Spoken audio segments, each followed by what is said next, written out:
Imamat pasal 22. Kudusnya kebaktian korban.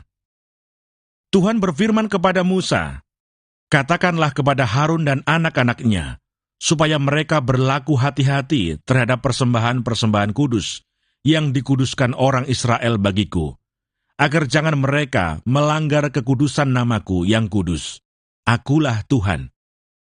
Katakanlah kepada mereka, setiap orang di antara kamu turun-temurun, yakni dari antara segala keturunanmu yang datang mendekat kepada persembahan-persembahan kudus yang dikuduskan orang Israel bagi Tuhan, sedang ia dalam keadaan najis, maka orang itu akan dilenyapkan dari hadapanku.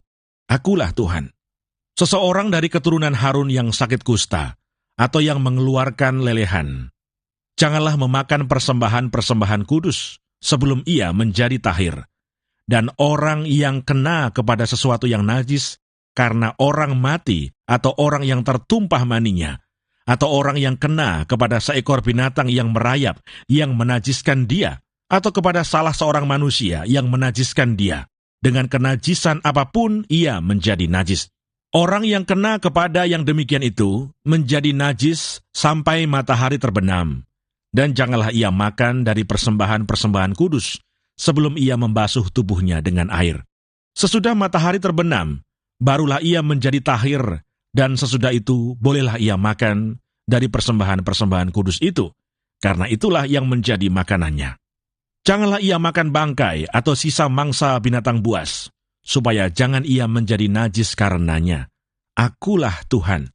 Dan mereka harus tetap berpegang pada kewajibannya terhadap aku, supaya dalam hal itu jangan mereka mendatangkan dosa kepada dirinya dan mati oleh karenanya, karena mereka telah melanggar kekudusan kewajiban itu.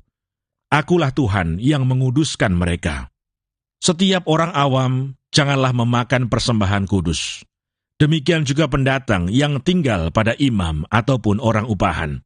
Tetapi apabila seseorang telah dibeli oleh imam dengan uangnya menjadi budak beliannya, maka orang itu boleh turut memakannya. Demikian juga mereka yang lahir di rumahnya. Apabila anak perempuan imam bersuamikan orang awam, janganlah ia makan persembahan khusus dari persembahan-persembahan kudus.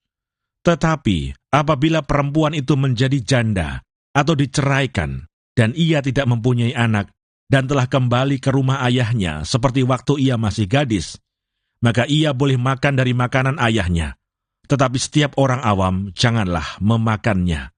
Apabila seseorang dengan tidak sengaja memakan persembahan kudus, ia harus memberi gantinya kepada imam dengan menambah 1/5. Janganlah pada imam melanggar kekudusan persembahan-persembahan kudus orang Israel yang telah dikhususkan bagi Tuhan. Karena dengan demikian, mereka mendatangkan kepada orang Israel kesalahan yang harus ditebus. Apabila mereka memakan persembahan-persembahan kudus mereka. Sebab akulah Tuhan yang menguduskan mereka. Tuhan berfirman kepada Musa, "Berbicaralah kepada Harun serta anak-anaknya, dan kepada semua orang Israel, dan katakan kepada mereka, siapapun dari umat Israel dan dari orang asing di antara orang Israel yang mempersembahkan persembahannya, baik berupa sesuatu persembahan nasar, maupun berupa sesuatu persembahan sukarela, yang hendak dipersembahkan mereka kepada Tuhan sebagai korban bakaran, maka supaya Tuhan berkenan akan kamu, haruslah persembahan itu tidak bercela dari lembu jantan, domba, atau kambing. Segala yang bercacat badannya, janganlah kamu persembahkan, karena dengan itu Tuhan tidak berkenan akan kamu. Juga apabila seseorang mempersembahkan kepada Tuhan korban keselamatan sebagai pembayar nazar khusus, atau sebagai korban sukarela dari lembu atau kambing domba, maka korban itu haruslah yang tidak bercela, supaya Tuhan berkenan akan dia. Janganlah badannya bercacat sedikit pun. Binatang yang buta atau yang patah tulang, yang luka atau yang berbisul, yang berkedal atau yang berkurap, semuanya itu janganlah kamu persembahkan kepada Tuhan. Dan binatang yang demikian janganlah kamu taruh sebagai korban api-apian bagi Tuhan ke atas mezbah. Tetapi seekor lembu atau domba yang terlalu panjang atau terlalu pendek anggotanya, bolehlah kau persembahkan sebagai korban sukarela. Tetapi sebagai korban nasar, Tuhan tidak akan berkenan akan binatang itu. Tetapi binatang yang buah pelirnya terjepit, ditumbuk, direnggut atau dikerat, janganlah kamu persembahkan kepada Tuhan. Janganlah kamu berbuat demikian di negerimu. Juga dari tangan orang asing, janganlah kamu persembahkan sesuatu dari semuanya itu sebagai santapan Allahmu. Karena semuanya itu telah rusak dan bercacat badannya, Tuhan tidak akan berkenan akan kamu karena persembahan-persembahan itu. Tuhan berfirman kepada Musa, apabila seekor anak lembu atau anak domba atau anak kambing dilahirkan, maka haruslah itu tinggal 7 hari lamanya dengan induknya. Tetapi sejak hari ke-8 dan seterusnya, Tuhan berkenan akan binatang itu kalau dipersembahkan berupa korban api-apian baginya. Seekor lembu atau kambing atau domba, janganlah kamu sembelih bersama dengan anaknya pada 1 hari juga. Dan apabila kamu menyembelih korban syukur bagi Tuhan, kamu harus menyembelihnya sedemikian hingga Tuhan berkenan akan kamu. Pada hari itu juga, korban itu harus dimakan. Janganlah kamu tinggalkan apa-apa daripadanya sampai pagi. Akulah Tuhan. Dengan demikian, kamu harus berpegang pada perintahku dan melakukannya. Akulah Tuhan. Janganlah melanggar kekudusan namaku yang kudus, supaya aku dikuduskan di tengah-tengah orang Israel. Sebab akulah Tuhan yang menguduskan kamu, yang membawa kamu keluar dari tanah Mesir, supaya aku menjadi Allahmu. Akulah Tuhan. Imamat pasal 23. Hari-hari Raya. Tuhan berfirman kepada Musa, berbicaralah kepada orang Israel, dan katakan kepada mereka, hari-hari raya yang ditetapkan Tuhan yang harus kamu maklumkan, sebagai waktu pertemuan kudus, waktu perayaan yang kutetapkan adalah yang berikut. 6 hari lamanya boleh dilakukan pekerjaan, tetapi pada hari yang ke-7 haruslah ada Sabat, hari perhentian penuh, yakni hari pertemuan kudus. Janganlah kamu melakukan sesuatu pekerjaan. Itulah Sabat bagi Tuhan di segala tempat kediamanmu. Inilah hari-hari raya yang ditetapkan Tuhan, hari-hari pertemuan kudus, yang harus kamu maklumkan masing-masing pada waktunya yang tetap. Dalam bulan yang pertama, pada tanggal 14 bulan itu, pada waktu senja, ada Paskah bagi Tuhan. Dan pada hari yang ke-15 bulan itu, ada hari raya roti tidak beragi bagi Tuhan. 7 hari lamanya, kamu harus makan roti yang tidak beragi. Pada hari yang pertama, kamu harus mengadakan pertemuan kudus. Janganlah kamu melakukan sesuatu pekerjaan berat. Kamu harus mempersembahkan korban api-apian kepada Tuhan 7 hari lamanya. Pada hari yang ke-7, haruslah ada pertemuan kudus. Janganlah kamu melakukan sesuatu pekerjaan berat. Tuhan berfirman kepada Musa, berbicaralah kepada orang Israel dan katakan kepada mereka, apabila kamu sampai ke negeri yang akan kuberikan kepadamu, dan kamu menuai hasilnya, maka kamu harus membawa seberkas hasil pertama dari penuaianmu kepada imam, dan imam itu haruslah mengunjukkan berkas itu di hadapan Tuhan, supaya Tuhan berkenan akan kamu. Imam harus mengunjukkannya pada hari sesudah Sabat itu. Pada hari kamu mengunjukkan berkas itu, kamu harus mempersembahkan seekor domba berumur 1 tahun yang tidak bercela, sebagai korban bakaran bagi Tuhan, serta dengan korban sajiannya dari 2/10 eva tepung yang terbaik, diolah dengan minyak, sebagai korban api-apian bagi Tuhan, yakni bau yang menyenangkan, serta dengan korban curahannya dari 1/4 hin anggur. Sampai pada hari itu juga, janganlah kamu makan roti, atau bertih gandum, atau gandum baru, sampai kamu telah membawa persembahan Allahmu. Itulah suatu ketetapan untuk selama-lamanya, bagi kamu turun-temurun di segala tempat kediamanmu. Kemudian kamu harus menghitung, mulai dari hari sesudah Sabat itu, yaitu waktu kamu membawa berkas persembahan unjukan, harus ada genap 7 minggu, sampai pada hari sesudah Sabat yang ke-7. Kamu harus hitung 50 hari, lalu kamu harus mempersembahkan korban sajian yang baru kepada Tuhan. Dari tempat kediamanmu, kamu harus membawa 2 buah roti unjukan yang harus dibuat dari 2/10 eva tepung yang terbaik, dan yang dibakar sesudah dicampur dengan ragi, sebagai hulu hasil bagi Tuhan. Beserta roti itu, kamu harus mempersembahkan 7 ekor domba berumur setahun yang tidak bercela, dan seekor lembu jantan muda, dan 2 ekor domba jantan. Semuanya itu haruslah menjadi korban bakaran bagi Tuhan, serta dengan korban sajiannya dan korban-korban curahannya, suatu korban api-apian yang baunya menyenangkan bagi Tuhan. Kemudian kamu harus mempersembahkan seekor kambing jantan sebagai korban penghapus dosa dan 2 ekor domba yang berumur setahun sebagai korban keselamatan. Imam harus mengunjukkan semuanya beserta roti hulu hasil itu sebagai persembahan unjukan di hadapan Tuhan beserta kedua ekor domba itu. Semuanya itu haruslah menjadi persembahan kudus bagi Tuhan dan adalah bagian imam. Pada hari itu juga, kamu harus mengumumkan hari raya dan kamu harus mengadakan pertemuan kudus. Janganlah kamu melakukan sesuatu pekerjaan berat. Itulah suatu ketetapan untuk selama-lamanya di segala tempat kediamanmu turun-temurun. Pada waktu kamu menuai hasil tanahmu, janganlah kau sabit ladangmu habis-habis sampai ke tepinya, dan janganlah kau pungut apa yang ketinggalan dari penuaianmu. Semuanya itu harus kau tinggalkan bagi orang miskin dan bagi orang asing. Akulah Tuhan Allahmu.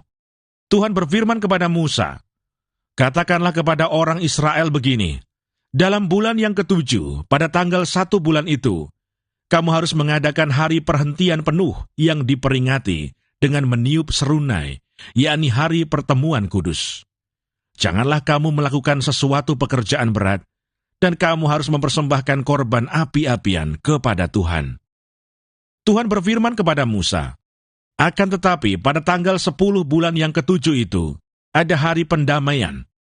Kamu harus mengadakan pertemuan kudus, dan harus merendahkan diri dengan berpuasa, dan mempersembahkan korban api-apian kepada Tuhan.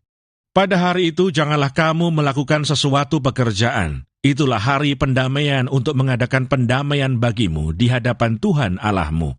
Karena setiap orang yang pada hari itu tidak merendahkan diri dengan berpuasa, haruslah dilenyapkan dari antara orang-orang sebangsanya. Setiap orang yang melakukan sesuatu pekerjaan pada hari itu, orang itu akan kubinasakan dari tengah-tengah bangsanya. Janganlah kamu melakukan sesuatu pekerjaan. Itulah suatu ketetapan untuk selama-lamanya bagimu turun-temurun di segala tempat kediamanmu. Itu harus menjadi suatu sabat, hari perhentian penuh bagimu.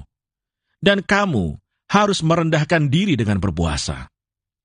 Mulai pada malam tanggal 9 bulan itu, dari matahari terbenam sampai matahari terbenam, kamu harus merayakan sabatmu. Tuhan berfirman kepada Musa, "Katakanlah kepada orang Israel begini, pada hari yang ke-15 bulan yang ke-7 itu, ada hari raya pondok daun bagi Tuhan 7 hari lamanya. Pada hari yang pertama, haruslah ada pertemuan kudus. Janganlah kamu melakukan sesuatu pekerjaan berat. 7 hari lamanya, kamu harus mempersembahkan korban api-apian kepada Tuhan. Dan pada hari yang ke-8, kamu harus mengadakan pertemuan kudus dan mempersembahkan korban api-apian kepada Tuhan. Itulah hari raya perkumpulan. Janganlah kamu melakukan sesuatu pekerjaan berat.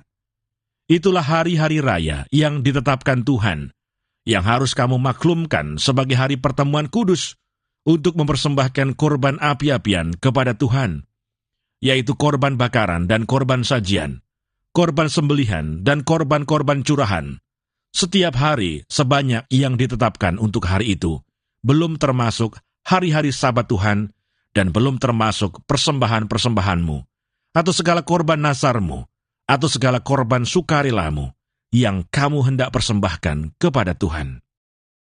Akan tetapi pada hari yang ke-15 bulan yang ke-7 itu, pada waktu mengumpulkan hasil tanahmu, kamu harus mengadakan perayaan bagi Tuhan 7 hari lamanya. Pada hari yang pertama, haruslah ada perhentian penuh, dan juga pada hari yang ke-8, harus ada perhentian penuh. Pada hari yang pertama, kamu harus mengambil buah-buah dari pohon-pohon yang elok, pelepah-pelepah pohon-pohon kurma, ranting-ranting dari pohon-pohon yang rimbun, dan dari pohon-pohon gandarusa, dan kamu harus bersukaria di hadapan Tuhan Allahmu 7 hari lamanya. Kamu harus merayakannya sebagai perayaan bagi Tuhan 7 hari lamanya dalam setahun. Itulah suatu ketetapan untuk selama-lamanya bagimu turun-temurun. Dalam bulan yang ke-7, kamu harus merayakannya. Di dalam pondok-pondok daun, kamu harus tinggal 7 hari lamanya. Setiap orang asli di Israel haruslah tinggal di dalam pondok-pondok daun, supaya diketahui oleh keturunanmu bahwa aku telah menyuruh orang Israel tinggal di dalam pondok-pondok selama aku menuntun mereka sesudah keluar dari tanah Mesir. Akulah Tuhan Allahmu. Demikianlah Musa menyampaikan kepada orang Israel firman tentang hari-hari raya yang ditetapkan Tuhan. Imamat pasal 24. Minyak untuk lampu. Tuhan berfirman kepada Musa, "Perintahkanlah kepada orang Israel, supaya mereka membawa kepadamu minyak zaitun tumbuk yang tulen untuk lampu, supaya lampu dapat dipasang dan tetap menyala.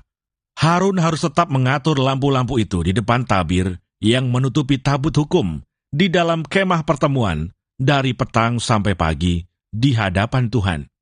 Itulah suatu ketetapan untuk selama-lamanya bagimu turun-temurun. Di atas kandil dari emas murni haruslah tetap diaturnya lampu-lampu itu di hadapan Tuhan. Roti sajian. Engkau harus mengambil tepung yang terbaik dan membakar 12 roti bundar daripadanya. Setiap roti bundar harus dibuat dari 2/10 eva. Engkau harus mengaturnya menjadi 2 susun, 6 buah sesusun, di atas meja dari emas murni itu, di hadapan Tuhan. Engkau harus membubuh kemenyan tulen di atas tiap-tiap susun.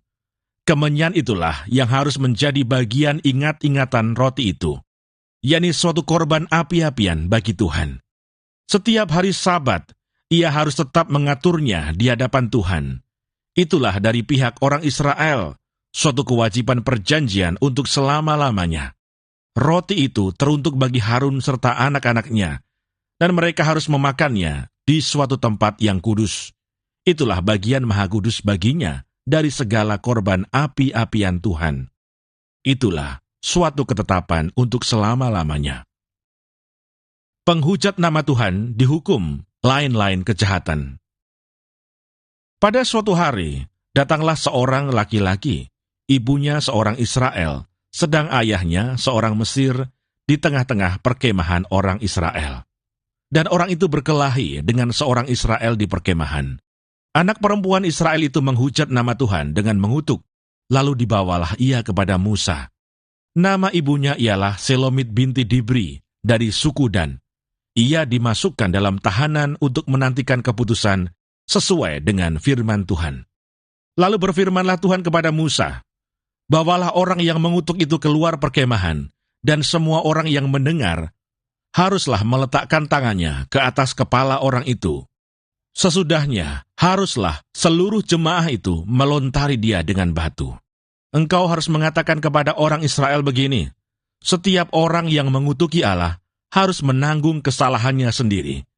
Siapa yang menghujat nama Tuhan, pastilah ia dihukum mati dan dilontari dengan batu oleh seluruh jemaah itu.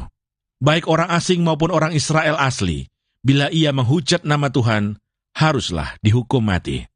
Juga apabila seseorang membunuh seorang manusia, pastilah ia dihukum mati. Tetapi siapa yang memukul mati seekor ternak, harus membayar gantinya, seekor ganti seekor. Apabila seseorang membuat orang sesamanya bercacat, maka seperti yang telah dilakukannya, begitulah harus dilakukan kepadanya. Patah ganti patah, mata ganti mata, gigi ganti gigi. Seperti dibuatnya orang lain bercacat, begitulah harus dibuat kepadanya.